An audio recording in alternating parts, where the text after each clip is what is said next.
first caution to your entrepreneurs is if you have a nice business model and it's boring, please fall in love with it. Don't kick it to the curb, because had I stuck with my window washing business, I'd probably have 500 franchises by now, because today you can be an investor class with $5. So, okay, my other cautionary tale is invest a little bit as soon as you can and keep investing a little bit, because otherwise you get to the point where you go, wow. So most of our transactions take place in the digital world. Most of our customer contact and customer management takes place in the digital world, but there's a physical component because they're actually renting a space someplace. And that's next on Bootstrapping Your Dreams show. So, the big question is this: how are ambitious people like us, who don't have a lot of resources, did not go to Ivy League colleges, were not born into wealth, how do we become resourceful enough, use our creativity, our dedication, and a little bit of crazy to bootstrap our way to realizing our dreams? Whether it is launching a new company, launching a new app, or making it to the top of the corporate ladder.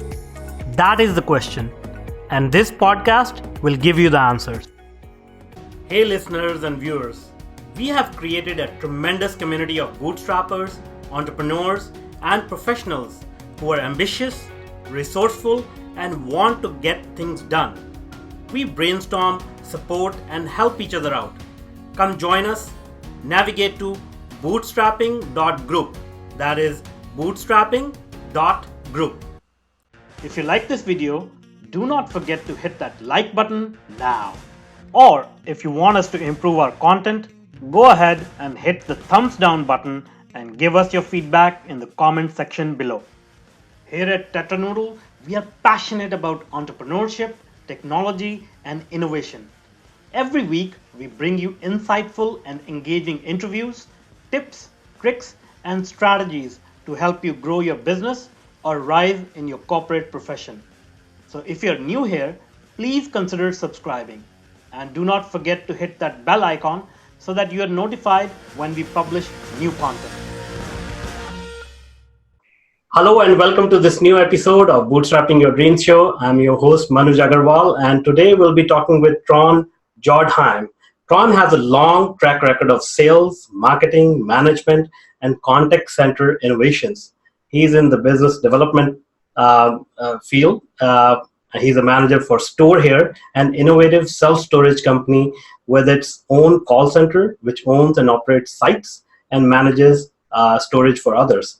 Tron has also offers consulting about call centers, sales, and marketing programs. He advises on new projects and fine-tune operations. As the CMO and Senior VP, he led SEO, SEM, interactive, mobile, social media, conversion science, data analytics, call center, and sales initiatives. Wow. His team's projects and efforts have created billions of dollars in revenue. So welcome, Tron. We are so excited thanks. Your story and learn from you. Oh, it's so fun to be with you, Manuj. I appreciate you taking the time.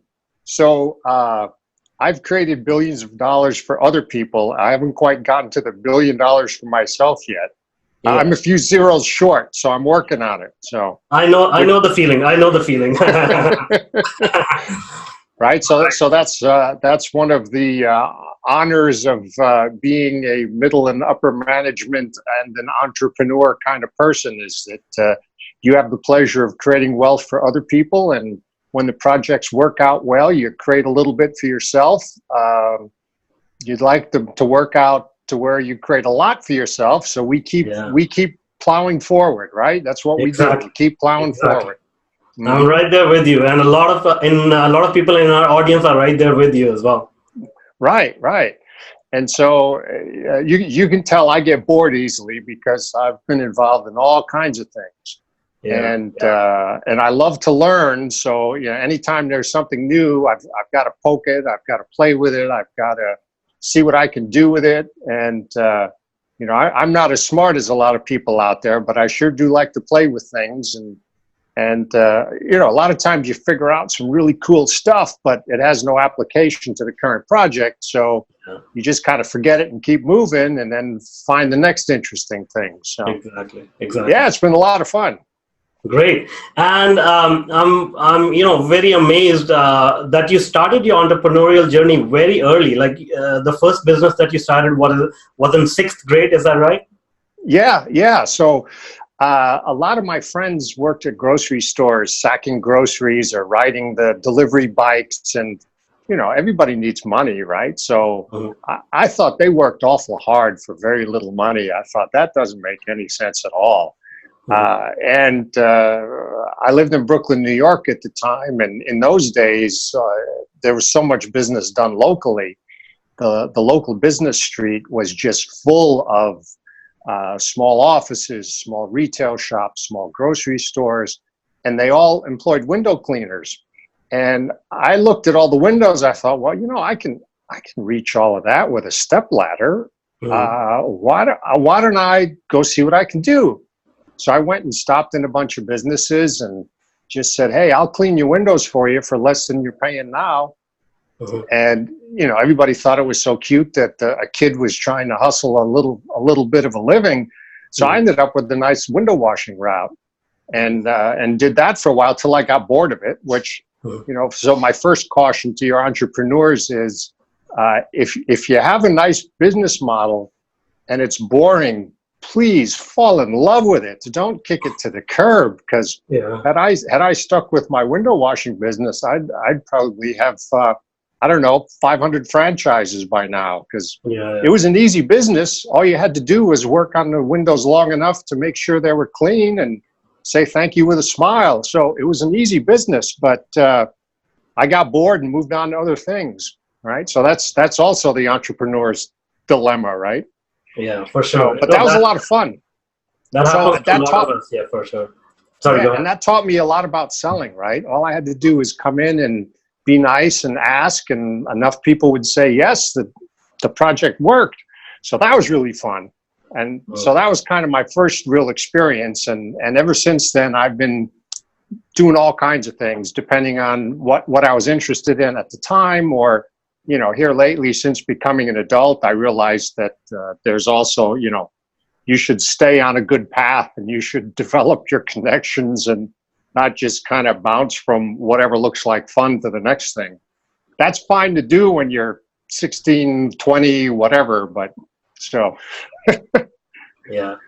That's a very meaningful lesson right there. But tell me a little bit about your thought process there. Like, were you not intimidated with the height and going and talking to these people and negotiating these deals at such a young age? I guess not. I mean, I was kind of a cocky kid, so I guess it didn't bother me. I just went in and said, hey, I can wash your windows for you, and whatever you're paying now, pay me a little less and I'll take care of it for you. And I had enough people just go, okay. So, and I didn't need a whole lot of tools, really. I just did it with a can of window cleaner and a roll of paper towels. And none of the windows were higher than maybe 10 feet. So I wasn't really going up very far. Anyone who had any high work, I said, no, I can't do that, because I had no idea how to do it, and I couldn't have afforded the tools if I knew how to do it. So, there I learned a little lesson about staying in your lane, or whatever you call it. So I could do the low windows. I'm not doing the high windows. Smart idea. Okay, great. And then you have a certain love for dogs, and you started canine training business. Tell us a little bit about that. So that was a lot of fun. I always loved working with dogs and being around dogs. And so, I watched, I don't know if any of your listeners or your viewers have ever seen the Rin Tin Tin series. If you don't know what I'm talking about, go look up on YouTube. It was, every little kid's dream to have a magnificent German Shepherd when I was coming up. So I found some people who bred German Shepherds and trained them, and I thought, oh man, this is so cool. So I got into it and stayed in that business for a long time, training dogs.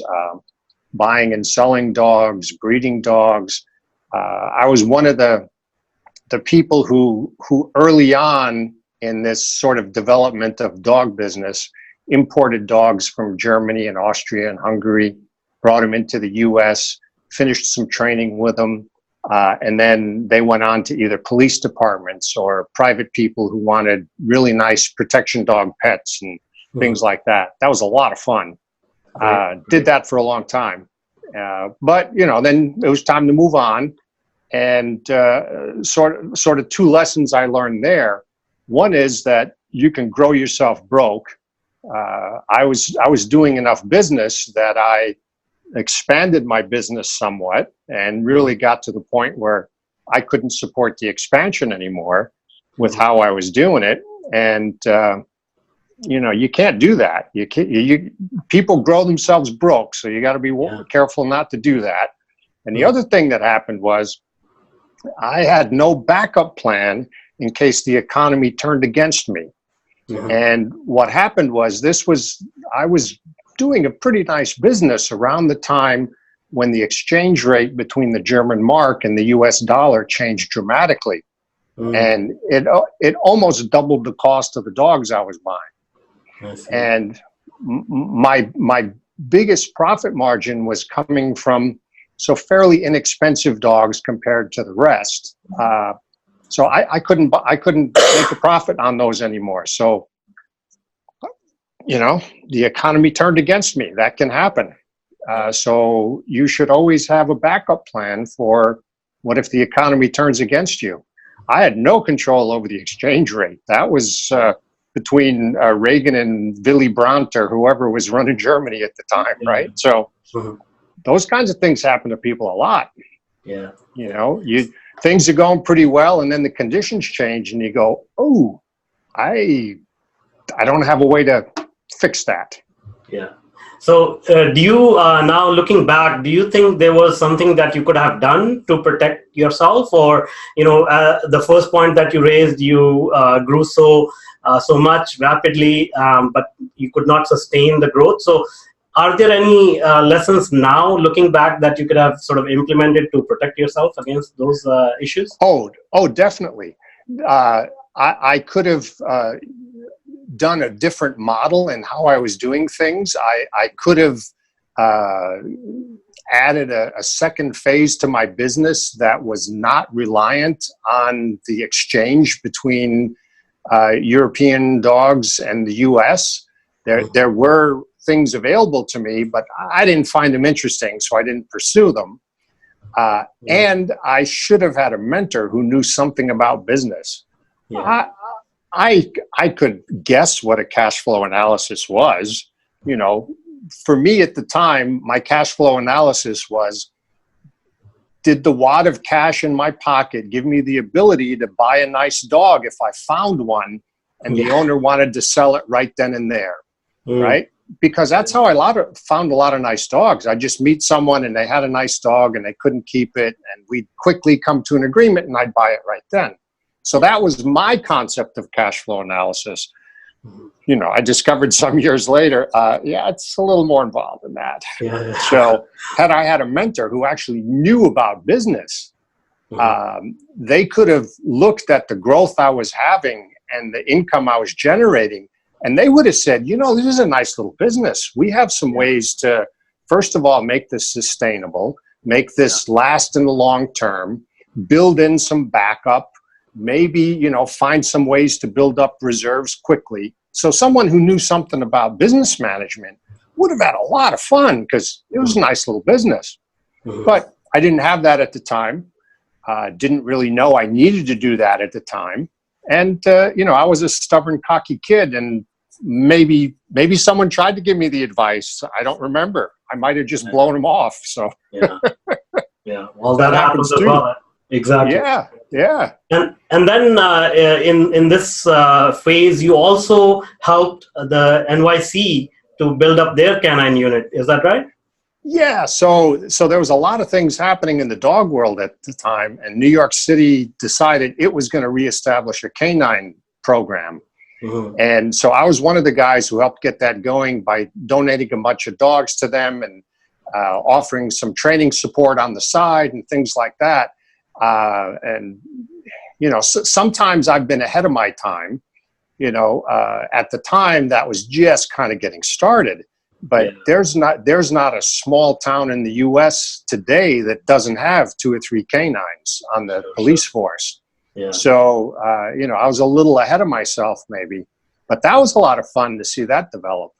And they turned that into a pretty nice program. So exactly, that's fun. They are in movies now these days, huh? Yeah, right. Yeah, that's right. Okay. And then moving on, you went into bottled water business then. Yes. So I thought to myself after the dog thing, I probably need to go do something else because that's didn't happen. So I looked around and thought, apparently I'm pretty good at selling because I seem to be able to sell dogs and sell training programs pretty well. I must know how to sell something. So I should really go learn how to sell correctly. Mm-hmm. What's an interesting business that people need? And so I kind of looked around and I stumbled upon, the bottled water business. I mean, I knew it existed, but I thought, my gosh, what a great business for New York City. All those old buildings have crappy pipes and lousy tasting water. Even if the New York City municipal water is great, when it leaves the reservoirs, by the time it comes out of the tap, I'm not sure you want to drink that. And at the time, we think today that we do nutty stuff without thinking of environmental impact. But at that time, there were buildings in Manhattan whose drinking water was part of the AC circulation system to cool the HVAC systems.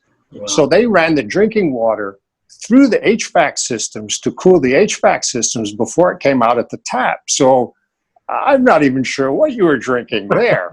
So anyway, I thought, why not? I could do this. So I had some great mentors at the Great Bear Water Company who really taught me how to do cold call selling. And, this is just not available to most people today. So what we would do is we'd have to go knock on at least 50 doors every day. If you made 50 new cold calls every day, the numbers would work out that you'd sell enough new accounts that you'd do okay. Mm-hmm. And so that's what we did. We each had a piece of the city that we worked, and every day we went out and canvassed a new building or an old building. And, in doing that, you'd make some connections. So I had a whole long list of all of the building maintenance and security guys in the big buildings. So when it was time to work those buildings, I'd just go in and go see my guy in the building, and he'd say, I have 2 new tenants for you. Office A, Office B. I'd go up, sell him, give him his split, and I'd be out of there. So it was fun. We built up a nice business. Great. And go ahead. No, go ahead. You were just telling the story. So how did it grow and what happened then? Well, so that whole business grew nicely enough that you maybe have heard of KKR, the private equity firm that buys up all kinds of companies. Mm-hmm. So they bought Great Bear from the family, and then they spun that off to, I don't know who they spun it off to, and then they spun it off to the Perrier Group. So at the time, the Perrier Group was buying bottled water companies all over the United States and springs all over the United States because they saw how big their bottled water business was in Europe. And then they saw that it was starting to grow in the US. And over a few years' time, they consolidated and bought up so many water companies. And ours was one of them. And so another cautionary tale is that, when you're an employee and you're on a roll, you have to watch the news because when the company gets taken over, changes will happen. Yeah. And it was very different style. When the original family ran the business, they wanted to make sure that the salespeople and the bottled water delivery people all made a really good living because for them, turnover was painful. Yeah. Right? When the new company took over, they came in and they told us all, you guys make too much money. We're firing you all. We're like, oh, nice. Okay. Well, see ya. Yeah. So that kind of stuff happens all the time too. And unless you're prepared for that, Yeah. Then, you have a bad day and then you figure out what the next thing's going to be. So, and that was a big change in what happened in the bottled water business. I see. I see. Yeah. So then, what is the lesson that you learned? What could you have done to protect yourself from that situation? Well, so one thing that I could have done to protect myself was to take all the bonus money and invest it in things that were going to grow. Yeah. Right. Where instead I was under the false impression that I wasn't making enough money to be an investor. And that has changed today with some of the tools available to you now, with some of the investment apps and some of the investment programs. You can be an investor with $5 now and at least get started, right?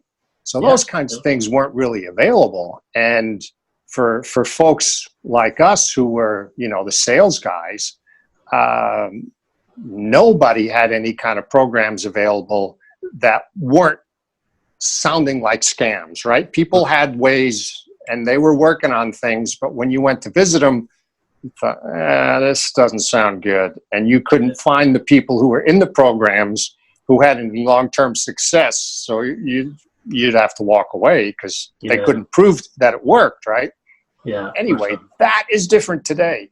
Today, you can be an investor class with $5. So, okay, my other cautionary tale is invest a little bit as soon as you can and keep investing a little bit, because otherwise you get to the point where you go, wow, I missed out on a growth spurt there. Yeah, exactly. So what is your favorite investment vehicle right now? So I'm a self-storage geek, right? So I'm involved in a few self-storage projects that I like very much, because those are both operating businesses and appreciating hard assets, right, at the same time. So I like those. Not everybody, is probably should be doing things they don't know that much about. And then I love playing around with all the little investment apps that just make it really easy to invest, $50 here, $100 there, just keep, plowing a few things into this, that, and the other thing. I don't know what the next Google or Microsoft is going to be. If I knew, I don't know if I'd tell you if I knew, but I don't know. So no. I just meant whether it's stock market, whether it's cryptocurrencies, like nothing specific, but just kind of general vehicle for your investments. Well, I think the smart thing to do is to dabble in a little bit of everything. I think that's the smart thing to do, and then focus on things you understand, things that you can see the horizon of what's happening with them. Yeah, I think that's important. For sure. Because otherwise, maybe you do okay, maybe you don't, and then it just depends on when you need your liquidity. At what cycle you need your liquidity. If you need it at the wrong time, then it wasn't that fun for you. Yeah, for sure. Right? So let's talk about storage. Sure. So how did you get involved in this business, and how far apart from the water business to this new business was the gap? Oh, so that's a good question. So the gap in how it works is very, very short. So I got involved in the self-storage business because I was working for another bottled water company here in Missouri, and thought it might be time to go do something else. And there were some local guys here in town who had built up a very nice self-storage business, and they were looking to create a call center, so a contact center that was going to serve the industry as an outsourcer. Because what people discovered was that if you had someone answering the phone for your self-storage property who knew how to create leads, your sales went through the roof. So this was a period in the self-storage business where it went from a very passive sort of, the people running it, basically all they did was collect rent. It went from that to becoming a sales organization. And so I was a part of that whole transition. With the call center we built up, we helped flip the self-storage business on its head, because all of a sudden it became a sales and marketing game, where before it was not. Yeah, yeah. And so based on that, as the company grew, I got more involved on the self-storage side, and then really took over the marketing for the company at about the time when the internet was starting up. So I got to, be part of that whole Wild West thing before there was any barbed wire, before there were any towns. We were out there chasing cows around, and that was pretty fun and pretty crazy. Yeah. And based on that, if you look at the self-storage business now, it's an online business, right? It's become a digital business where there's a physical component. So it's pretty fun. I see. So, Yeah. what is the root cause of this growth? Is it people buying too much stuff? They are, hoarding too much stuff, or what's going on there? So I think a couple things happened. So in the 70s, when self-storage really started taking over, there was a couple things happening there. As the Vietnam War wound down, lots of people came back, lots of people moved, so they had to store their stuff places as the military kind of scaled back a little bit. At the same time, the baby boomers were starting to get stuff, and most of their parents had lived through some very lean times. Yeah. And so some of the reaction of baby boomers was, we never had stuff when I was a kid. My parents never had stuff. So I'm going to go get stuff. I'm going to get toys. I'm going to get possessions. I'm going to get neat stuff. And at the same time, advertising started getting very sophisticated. And inflation started making it look like we all had more money. And so people started collecting stuff. And then inflation made it look like real estate was a great investment, and people started buying and selling homes more, and jobs started moving around. So we had a lot of movement of people, and that just kept growing. And, now we're at the point where, people in their, 40s, 50s or whatever, they're in the sandwich, right? They've got parents with a lot of stuff. Something has to happen with that stuff. They've got their own stuff. They're holding stuff for their kids. Maybe their kids have given them stuff to hold, right? So there's there's just a lot of stuff out there, and it's got to go somewhere.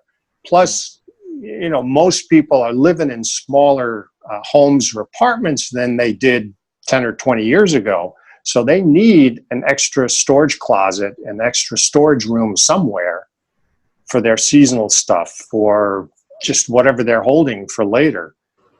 It's really fascinating. Yeah. No, I can relate to that. I have a full basement of stuff that I have no idea what to do with.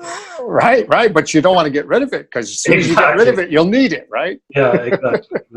Well, slowly I'm trying to get rid of it and letting go. But tell me a little bit about this now. Self-storage sounds like a very unsexy business, very sort of traditional old business, but still a profitable business. It's fascinating to know about this. Like, a lot of people probably do not understand this business, and from what you are saying, sounds like it is quite a profitable business. Well, it can be if it's done correctly, but like so many other profitable businesses, it's also easy to mess it up. So, and it's also really starting to mature. So if you look at the big public companies that do self-storage, and almost all of them do it really well. Some of it do it extra really well. Their net operating income growth is somewhere between 2 to 5 to 6%. That's not crazy growth. Now, that's very respectable growth. But during some of the boom times of self-storage, when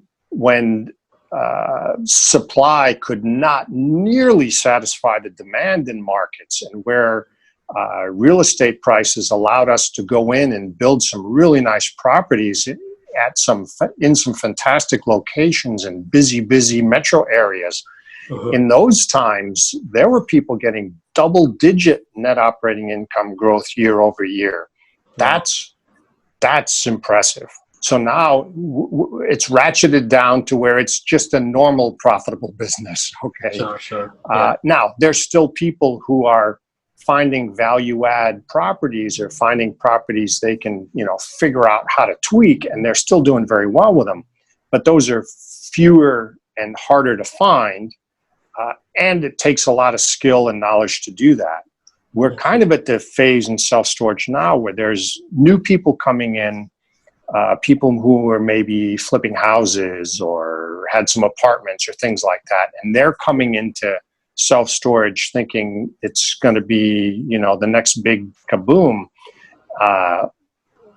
Those folks have to be careful because they don't have the resources to weather the things in the economy they don't have control over, or they don't have the resources to weather a mistake that an expert wouldn't make, and those kinds of things. So that's kind of where we are now. It's still a very good business, and it's going to continue to be a good business because people will still have stuff. There's stuff. And one point you brought up was now it's turning into a digital business with a physical component. Could you unpack us that statement for us? What do you mean? Right. Is it? Yeah. So most of our transactions take place in the digital world. Most of our customer contact and customer management takes place in the digital world. But there's a physical component because they're actually renting a space someplace. So they're not, just downloading another app to play with, right? They're not just downloading a component to a game they play online or whatever. There's actually a physical component there, but the majority of our business is transacted on mobile phones through our apps and things like that. So it's interesting to see that. I see.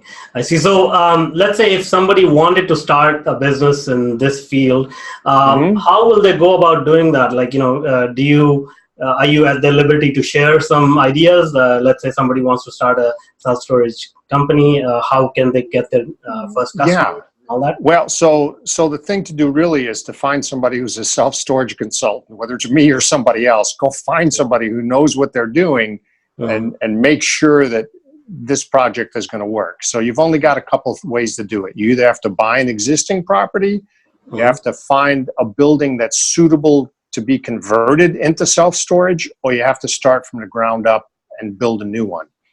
All three of those are fraught with risks and full of opportunities. And it just really depends on a lot of different factors. Like, where are you planning to do this? What's that market look like? What's the potential to grow it? How are you going to run it? Right? And very, very importantly, how are you going to finance it? Because many times nice projects fail because of the way it was financed and the way that financing was structured. And sometimes you'll see a project and you think, my gosh, that thing is ugly. Who would want that? And then you check it out and you go, wow, that is a moneymaker. And they financed that in a very clever way. And those are some smart folks, right? Wow. So you don't always know driving by what you're looking at. Yeah, for sure. And so, there's a real estate component attached to this. So I would assume that, financing could be a little bit easier because there's a secured loan option and stuff like that, or as compared to like a totally 100% digital business where, it's generally just an idea on paper, or how does that work? Right. So you do have the real estate as some solid component, some solid asset they're loaning against. But primarily what they're loaning against is your future income. So it is an interesting mix between operating business and real estate assets. So, and you're basing your estimates and performas and promises based on future income. And if you get that guess wrong, then it becomes tricky. What are you going to do if you can't make the note? What are you going to do? That's tricky. And it doesn't happen much. I'll say that the default rate in self-storage is far lower than it is in every other real estate asset class. I see. But it still happens, and you wouldn't want it happening to you because that'd be a bad day. That's for sure. Right. Now, Right. now let's talk about passive income, because a lot of people want to buy or run businesses where they can sort of Yep. be offhand. So is this that type of business, or where you can hire employees and have them run the business, or you have to be really involved in it?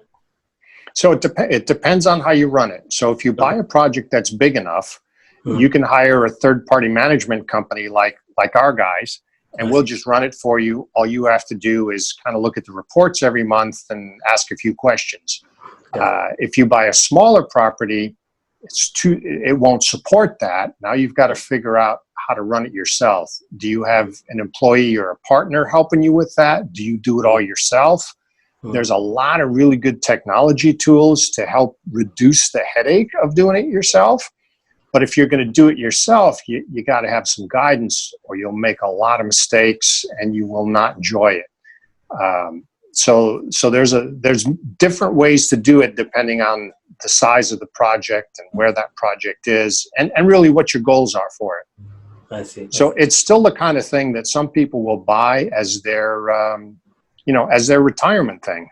They'll buy it and they'll run it themselves for a while until they're tired of doing that. Then they'll get a part-time helper or two, so they don't have to devote a lot of time to it. And then, when they're done and they don't want to spend any more time on it, they either sell it or pass it to their kids or something. So it can be done like that, or it can be done as a passive investment where you have somebody else run it for you. It's just one other thing in your portfolio. That can be done too. And then sometimes some people run it as that's their part-time thing. They work a full-time job doing whatever they're doing, and then they spend a couple hours every day on their storage project. So there's a lot of ways to do it. Just like anything else, if you do it wrong, you won't like the bruises. So. Yeah, for sure. So that's amazing. Thank you so much for sharing this information with us. Now, if somebody in the audience want to get in touch with you and maybe discuss opportunity to open a self-storage unit, how can they get in touch with you? Yep. So you can find me on LinkedIn. I'm there. That's easy to find.